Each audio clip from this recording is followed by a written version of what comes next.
Good morning class 8। कल मैंने आप लोगों को क्रॉप प्रोडक्शन एंड मैनेजमेंट में थोड़ा सा बताया था। आज हम उसी के आगे कंटिन्यू करते हैं। ठीक, तो मैंने आप लोगों को बताया था कल कि जो भी हम लोग फूड खाते हैं उससे हमें एनर्जी मिलती है और उस एनर्जी का हम लोग यूटिलाइज कर लेते हैं। ये किसी भी ऑर्गेनिज्म के थ्रू वो यूटिलाइज कर ली जाती है, मतलब प्रयोग कर ली जाती है, उसका उपयोग कर लिया जाता है। किसके लिए? या तो वो अपने बॉडी के, जैसे कोई छोटा बच्चा है तो वो दौड़ लगाता है तो उसको एनर्जी चाहिए, ठीक, या कोई और है, हम लोग की जो बॉडी की एक्टिविटी होती है like as digestion, respiration, excretion, तो इन सब के लिए भी हमको एनर्जी की नीड होती है। Since we all need food, इस प्रकार से हम सबको भोजन की आवश्यकता होती है। How can be provide food, हम भोजन को कैसे प्राप्त कर सकते हैं। To a large number of people in our country, to a large number, आप लोग देख रहे हैं कि हमारे देश में पीपल, लोगों की जो संख्या है वो कितनी तेजी से ग्रोथ कर रही है, जो पॉपुलेशन है वो कितनी तेजी से ग्रोथ कर रही है। तो हम सभी लोगों को मतलब इतने लंबे स्तर तक भोजन कैसे मिल सकता है या उन्हें कैसे प्राप्त कराया जा सकता है। Food has to be produced on a large scale, जो भोजन होता है उसे उत्पन्न किया जाता है एक बड़े स्तर पर। मतलब अब इतने ज्यादा पॉपुलेशन रेट है, जब लोग बहुत ज्यादा हैं तो उसी हिसाब से फूड का प्रोडक्शन भी तो होना चाहिए। तो उस प्रोडक्शन को करने के लिए हमें क्या करना होगा, उस जो भी मतलब नीड है लोगों की, जो रिक्वायरमेंट है, उस रिक्वायरमेंट को फुलफिल करने के लिए, जो आवश्यकताएं हैं उनको पूरी करने के लिए हमें उस स्तर तक क्या करना होगा, उसका प्रोडक्शन करना है। In order to provide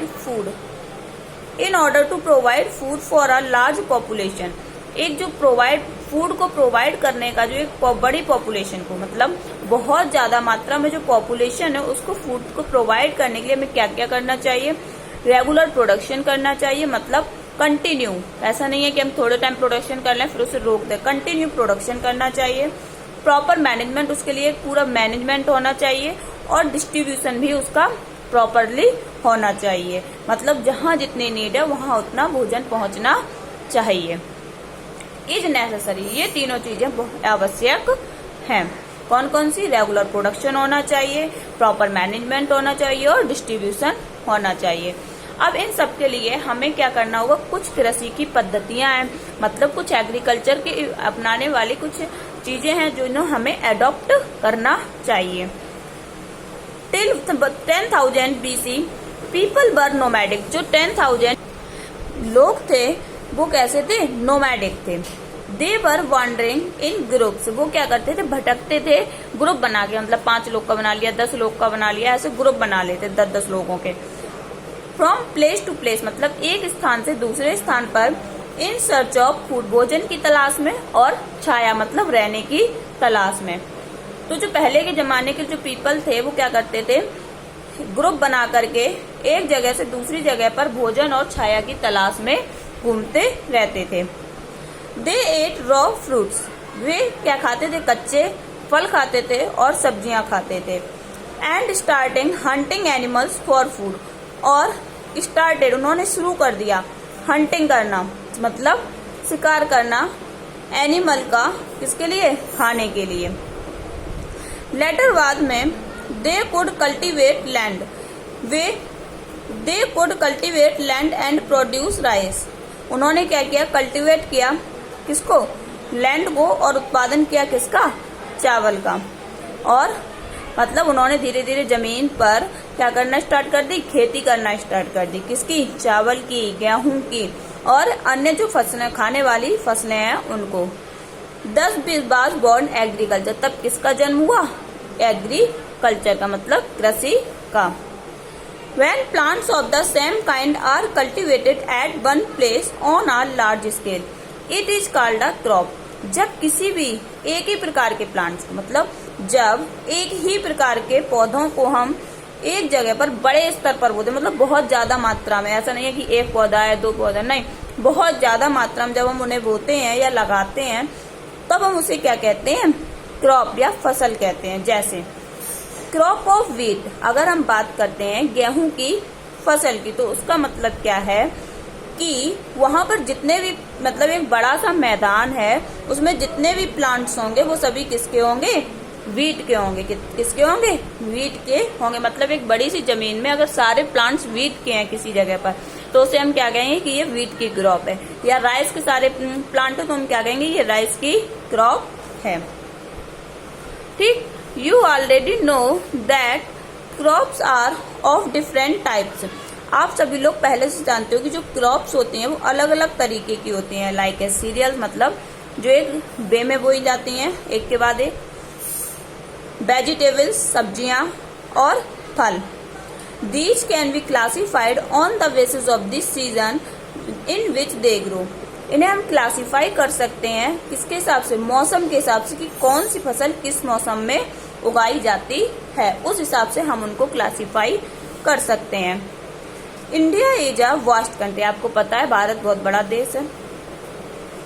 the climatic condition, यहाँ की जो जलवायु परिस्थितियां हैं, जैसे कि टेम्परेचर कभी बढ़ता है कभी घटता है। ह्यूमिडिटी, जो नमी की मात्रा है, कभी गर्मियों में बहुत ज्यादा गर्म होता है तो ह्यूमिडिटी नहीं होती है, और इन रेनिंग सीजन में ह्यूमिडिटी होती है। एंड रेनफॉल, बारिश बरसात के मौसम में होती है, रेनी डे में। Vary from one region to another, जो अलग अलग, वेरे मतलब अलग अलग है, एक स्थान से दूसरे स्थान पर। कहीं पर बारिश बहुत ज्यादा होती है, कहीं पर कम होती है। अकॉर्डिंगली, उसी के अनुसार, देयर इज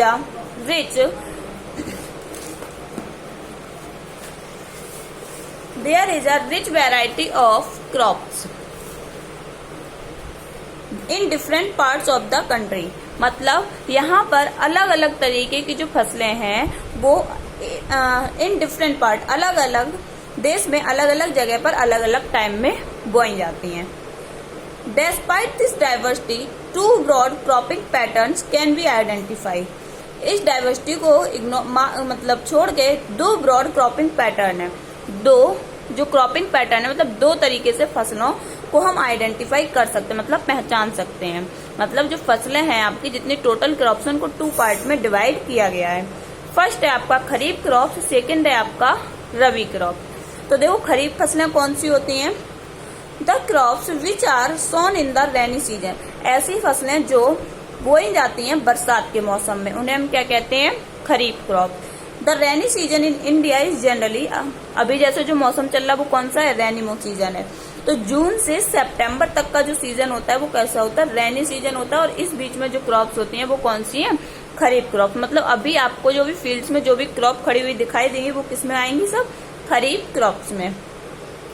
लाइक एज पेडी, मेज, सोयाबीन, ग्राउंडनट, ये सब भी आपके क्या हैं, खरीफ की क्रॉप्स हैं।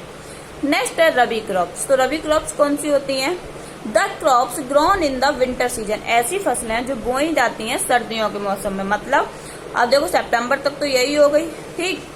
फिर सितंबर के बाद अक्टूबर में बोई जाएगी। तो जो अक्टूबर के मौसम से लेकर के मार्च तक में जो बोई जाती हैं उन्हें हम क्या कहते हैं, रबी क्रॉप्स। जैसे कि आपका व्हीट है, ग्राम है, पी, मस्टर्ड, लिंसीड, अलसी, मस्टर्ड, सरसों। बिसाइड दीज, इनके अलावा भी कुछ दालें और सब्जियां ग्रोइंग ड्यूरिंग समर, बोई जाती हैं कब, गर्मियों के मौसम में। एट मैनी प्लेसेस, बहुत सी जगहों पर जो फसलें हैं वो बोई जाती हैं। मतलब इन फसलों के अलावा जो दालें हैं और जो सब्जियां हैं वो गर्मियों के मौसम में भी बोई जाती हैं। ठीक है।